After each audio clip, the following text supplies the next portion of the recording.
In this video, we'll be looking at the 7-day study plan tool. Once you click on the link, a 2-page document will pop up. The first page has information on each section. The second page is for you to fill out. This tool is helpful for students who have a test coming up and need help organizing in their studying time. It helps break out their studying and spread it across the week. When preparing for exams, it is best if you start a week before the exam.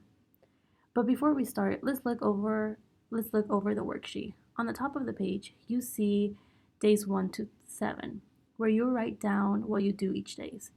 Above that, there's a space for you to put down the dates your organized process and review for the exam. Towards the bottom of the page, you see a section for time. Here, you put down the amount of time you believe it will take to prepare for the exam. It could be 30 minutes, an hour, hour and a half. It is recommended not to study for more than 2 hours at a time.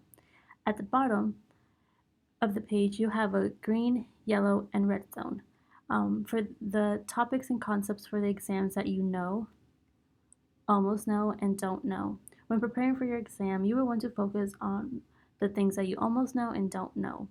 A common mistake is tricking yourself into thinking you're prepared when you're only reviewing the material that's on the green zone, the things that you know. Now, let's fill it out.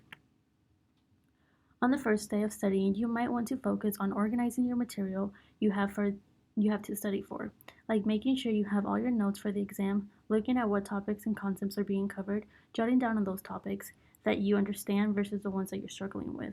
Here you can see that I know my vocabulary and terms. I also know Chapter 4, specifically classical conditioning. In the middle section, I added Chapter 1 and 2 because I know these chapters, but I need a refresher on them. It's been a while. In my red area, I added Chapter 4, operating conditionings and concepts from Chapter 3, because I still don't understand them. Day 2 and 3 can be process days. On these days, you do a general review of the material.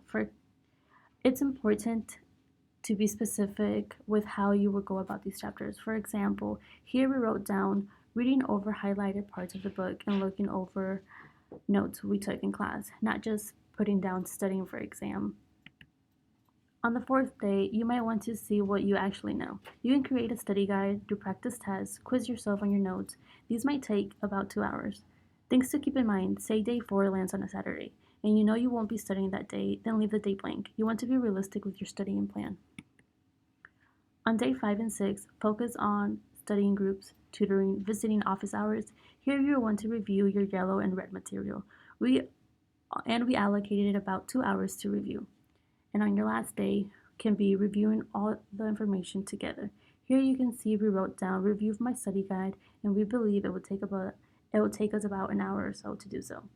Once you have filled this out, you have finished your 7-day study plan.